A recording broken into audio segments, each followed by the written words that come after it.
morning, everyone, and Happy New Year 2022. Today I'm going to present you SGS Glory Recalled, the game on the Battle of Hong Kong in 1941 when the Japanese attacked the British colony.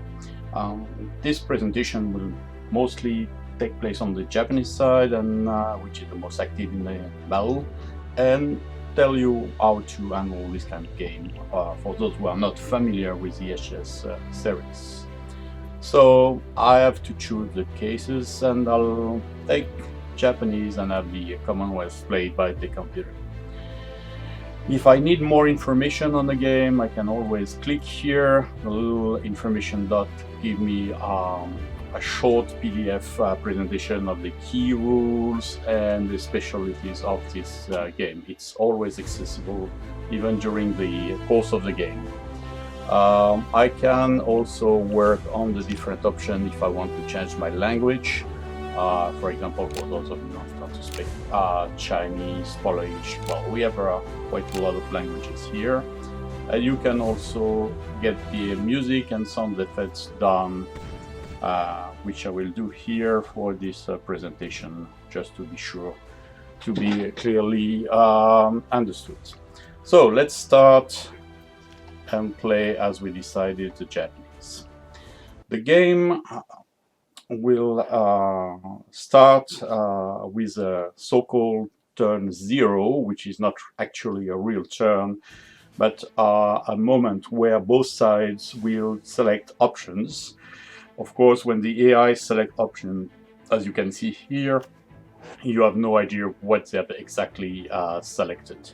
So we will see what they do, and on the Japanese side, I have the summary, which is as a sort of an explanation of what the campaign is to be and what I have to do. Overall, the explanation tells me I have to capture the whole island and conquer it before the end of the 18th turn. A turn here is about a day. The explanation of the rules are here, and the options give me the indication of what I have to do. So let's say, what are the options? If I take this one, no option, then okay, I will just get a bonus victory points and nothing else.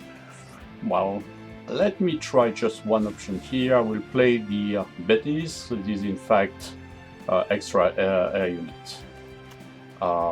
And then we will see what's going on. I'll just be pleased with this. So I've been debited the cost in victory points, and each turn I receive new cards to play. It's 2 turns. Okay. So the Commonwealth plays first every turn, and the game starts with a Japanese air attack on the airfield. I will get an information message afterwards. So let's see what they've been doing.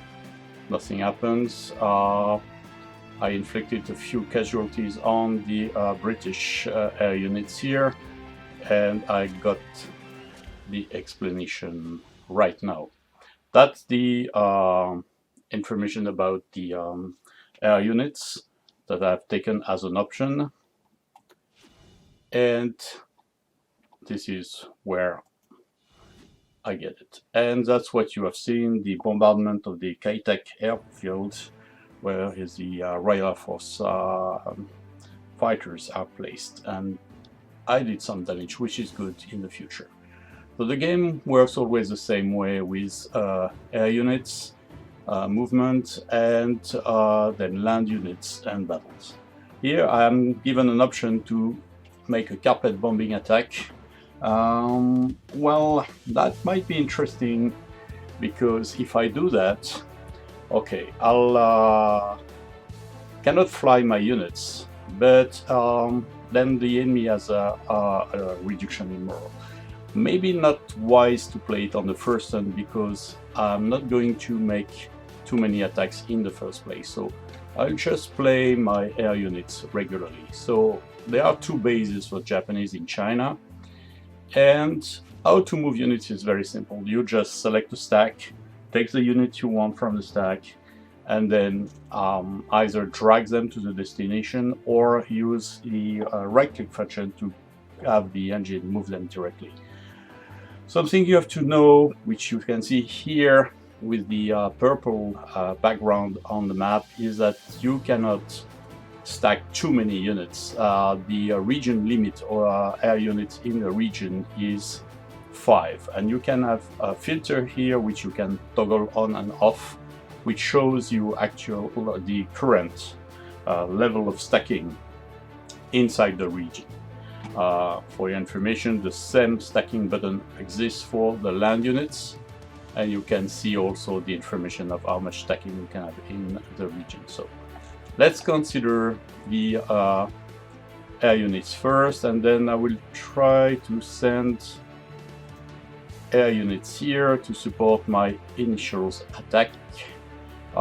Something which is interesting to know is that if you have air units involved in the battle, it's a bonus for your side in terms of capacity of your units to sustain the duration of the battle. So let me try to do a few attacks here, and I will use one more unit here. So as you can see, I can either move by dragging things, or I will show you here. Let me try an attack here. As you have seen, there was a yellow flag. I will show you another place, which showed the possibility of anti-aircraft fire. So let's say I want to move these two big bombers here, and I want to attack these coastal batteries here. So the other way, I can either drag the unit here, and you can see the yellow thing says that there will be anti-aircraft fire, or another option is like right-click on the unit. You can see the map turns into a different color filter, which is a range I can reach, and you can see the arrow here change a little size, so you left-click on the destination and your units are flying directly to the destination. So that's quite interesting here. So I've made these units here fly, and then I have other units here, especially the crack Japanese Navy units. So I will use them for more bombing. Here I'll use my units to help the attack, but the important units here will be attacking the British batteries. They are more efficient in bombing. So there is another battery here, and I will attack it this way. Something you need to know is that the Japanese win by capturing the British HQ, which is here on Mount Cove in Victoria Island. The problem is that you have to cross the harbor, which you can't do until you have taken the territories peers here, Kowloon Bay, Chipchatui, Komati, etc. City of Kowloon, the airport. That is, you have to gather the transportation, the junks, to go through the harbor and land in the island. And you cannot do this if the British has more than 5 coastal batteries. You can see with this gun symbol here, still in play. So the only way to get that out of the equation is either to destroy them by air bombing, which I just did, or you can capture the sites. So probably on the following turn I will start concentrating my bombing on the coastal batteries here, so that the crossing of the harbor later is possible, which you can use through this landing box, this kind of a simulation of the gathering of transportation mean to cross the harbor. So we have done our air movement phase. There will be a report because there were some anti-aircraft shooting. You can see here this unit had an anti-aircraft factor, and they shot at the Japanese bomber, but hopefully without effects here. So, as I just explained how you have to cross the harbor, you receive a Japanese telegram which says, what you have to do. So I will explain that you have to take the main pier on mainland, Kowloon and Kaitika Fails, and 5 castle batteries destroyed. Then you will be allowed to cross. Until then, you cannot enter those landing boxes, so you cannot cross, actually. So that's a land movement phase, and then I have a forced march value, so I will use it here on this stack. Because he has to cross a long way to get here. So now let's move my units. So as you have seen here, my units have, if you compare these stacks, which has 4 movement points and this one has 6, and the reason is that they got the movement points. But so I will attack here. Those people would try to attack here, but they don't have enough movement points. So I'll just get closer, and that's the best I can do. As you can see, I don't have enough movement points here. I will try to do here. Now here, what the point? I can't cross here, so I'll attack here, here, and I can try those ones here. I have a little movement points bonus here, and the reason is slightly different, and I will explain it. So I can, as you say, do that, or I can right click here and then left click on destination. Why those units have movement points? And you can see here the same situation. When it's green, it means you get a boost. If you want to know the reason of the boost, you can click here and you have an explanation of the details. I can say movement post Colonel Toshinari Soji, and that's the reason here. My Japanese commander is a booster. A booster unit, as you can see, has a black stripe on the bottom of the counter, and the effect of the boost is written here: boost allied units in which category movement, the arrow for movement. So being stacked with a leader for the Japanese troops gives them 1 movement point bonus, which is quite interesting. So I can try to go there, because here there won't be enough movement points to reach the place. But I have to see if I can do something here. No. Hard to say. So let's see what I can do. I can move here. My goal is to reach as fast as I can the enemy positions, and there are quite a lot of them here. So there's not much more I can do right now. As you can see, I have moved my unit forwards. I can still, let's say, for example, could be interesting just to get these supply units closer to the battlefield. This less movement for next time. As you can see here, this one is a booster too, and what does it boost? I have to check, and I can see here, boost allied units in morale. The fact that you get supplies here gives you a boost, so that can be interesting to have it join the battle here.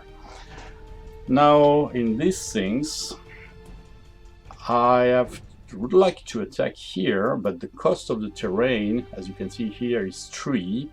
So maybe I can do a little trick. As you can see, I have moved some units, and here I have units with 3 movement points and others with 2, and only the one with 3 movement points can enter Xingmun Reduct because of the cost of the terrain. So what I can do is split my forces, and I can select my units with 3 movement points left.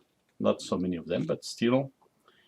So I can either, there are 2 ways. I can select the units, take any one of them and drop them in nearby, and then it creates a second stacks, which I can then select and move. Or if I re-put everything in the stack back, then the stack is recreated. And then the other way to do it is to select my units again, here, sorry, and then use these arrows here. I can hide this window if you don't like it. And then I can use the split button, and then you see the result is the same, the stack is neat. So I will make a quick attack here on Shinmun, just for the question of checking what the enemy's dispositions are. So now I have 1, 2, 3, 4, 5, 6 different attacks underway, plus the 2 air bombings here. So when I'm happy with this land movement, then I can proceed to the battle.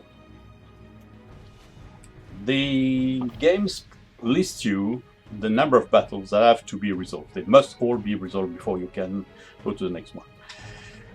They are usually made in the order the battles were created during action. So the first one you started is usually the first on the list. Maybe it's not the important thing that you want to see where is the battle in practice. So if you don't know, especially you're not good in Hong Kong geography, you can click on the place and you can see the region where the battle is taking place is highlighted. So I will try to do this one. Unfortunately for me, I just forgot. So as I say, click on it to see, or click on the arrow here to launch the battle, which is what we are going to do. As you can see, I have a lot of troops here, but the defenders are quite strong too. So it might be interesting to use my engineer support. But on the other hand, I have so many troops that it can be a waste, and I can wait to use the engineer units in another battle. So I won't use it. And the first things which happen is the air units which are bombarding. At the moment, they are not very well. Again, now I can use an artillery support, which I may be interested to use. So the artillery fires, and then one enemy unit will suffer hit. What I will do here is just to show you, I will use these sliders here. Oh, I did the other way, sorry. In fact, these sliders here allow you to decide what is the speed of the rounds and the speed of the animation of the dice roll. Here, I unfortunately lost my engineers. That's a very bad point, but that's the point of the engineers also. They are at the peak of the attack, so they take every losses first because they are trained to make a hole, and they did some work here. So let's go back to the sliders here. This is very interesting here to have it paused so that I can explain how a battle works. As you have seen, the battle is made in a series of rounds. You have a card round where you can play your cards. Then you have a air bombardment run when you have air units which can bomb the enemy. Then it's followed by an artillery round when you have artillery they can fire on the enemy. And then you have the battle, a main round, and 2 successive rounds. A battle ends when the morale of one side is below 0. And then when it happens, a check is made on the side to see if they survive the battle. As you can see here, I have an average morale for the Japanese of 3. The morale bonus from the leader is helping, but battle fatigue is usually 1 battle morale less for each round. So they already got 3 rounds, so we have lost 3 things. Loss of units impact your morale, and the fact that, as I explained earlier, I have the Air Force bonus because I have the air units in present. The British here, they have a higher morale, which is because they are boosted by their defensive lines here. If you check the trenches, they are morale boosters, and the terrain is also a defense booster. The trench are very good because they give a +1 in defense combat value and +1 in morale. So they are things that need to be destroyed. So let's get down to this fight. As you can see, now that I've set the speed to slowest, you can see that the animation are very slow. This is quite interesting to see what's happening. If you really want to go into very little detail, then you can open up here the battle log, and you can see everything that was done in the battle. It's very detailed, which unit fired, what they did, how many hits they inflicted, and you can follow every detail. It's for those of you who want to see. So, still a hard nut to crack, but the good thing was I was able to remove the fortifications, and so logically, because their morale is already negative, well, they probably succeeded their morale test, because you don't retreat automatically. You may retreat if you fall below 0, but it's not automatic. And then let's see the last round. If I do enough losses to the British, then first they will get substantial losses, and wow, I managed just because of morale, and the British withdrew. But that was a costly battle. I lost the engineers. Something which is interesting here in the terrain, you can see the terrain, you can have a tooltip explaining you the bonus and the liabilities of terrain. An interesting point here is pursuit and breakthrough. Breakthrough is interesting because it means you can move through this terrain from an adjacent terrain. Here I could break through to this kind of hills, but here the terrain is mountains, no, and I cannot break through to it. So that's all issue here. Then let's move to the next battle. Here I will do the attack here on the side.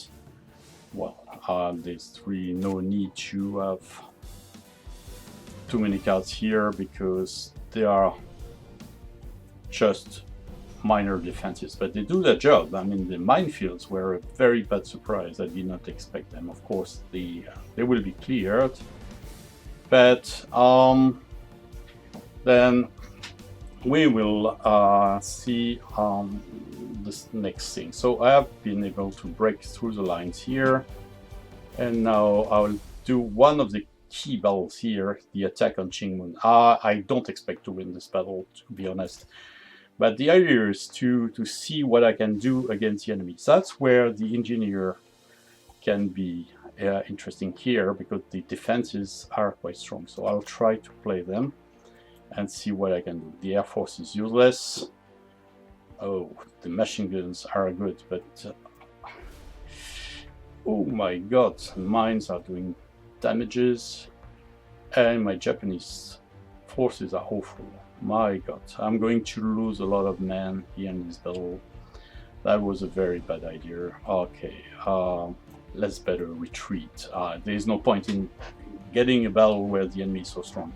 Yeah, one way to reduce those heavy fortifications here is most probably to attack from all sides, which give you a bonus to put a lot of air units to support you and a lot of artillery. If you don't do that, it's absolutely pointless to attack them. So let's continue with the battles here. So I'm trying to break through all these lines. Here again, artillery will be useful because of the strength of the defense. Here the Air Force is much better. The artillery is not so good, but the Air Force is good. The mines are always making problems. Hopefully here the engineers and the troops are slightly better. Artillery also. And the defenders are quite good. I mean, they are doing me a lot of hits. And now I regret I didn't take the option to get more troops, which would give me more replacement at the end of the battle. But now, normally, as the fixed defense have gone, wow, they retreat, but they inflicted a lot of losses to my things. So let's see. Here the defense are extremely strong, so I'll try probably to bypass these defenses later on. There's no point in trying to go through these heavy fortifications here. This one is maybe slightly more interesting because they have less troops, but oh my god, the minefields are really deadly.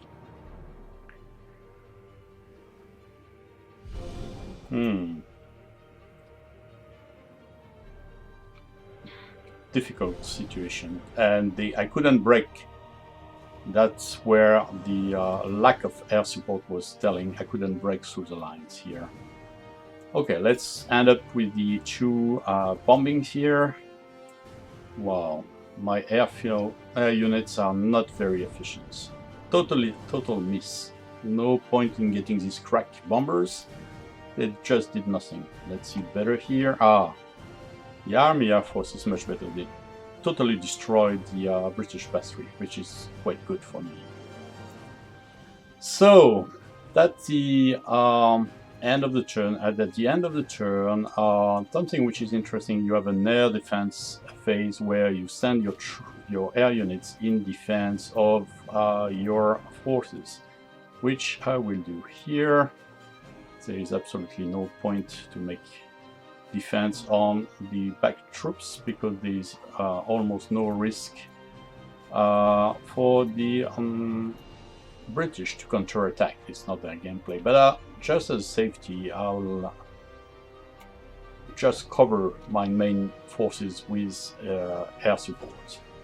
And when the turn ends, you have a replacement phase. Here you see how many replacements you have, and here it tells you what a replacement point does to the unit. So you can see here, it tells you in general a replacement point gives you a unit back to full force. So I'll probably have this one back into full force because this was the most damaged unit. And that's about it. The turn ends. When the turn ends, then it's the enemy who gets a report. He draws his cards. Oh, bad luck. Heavy rain. Heavy rain is very bad news for Japanese because it means the air units will probably not be able to fly in the next turns. So the Commonwealth AI is probably, yeah, they are trying to, which is, let's say, clever but risky. But you see, the Buffaloes, they took this option to get air fighters, and they attacked my air units in order to reduce them before the bad weather takes place. So I have another card, draw, with 2 units here, and I can see here my units. Let's see my units. Okay, they are here. Either I take this option now, or I will save it for later. Question is that right now I don't need to weaken the morale of the British forces. I really need the air support. So I will continue with this in the next video. Stay tuned.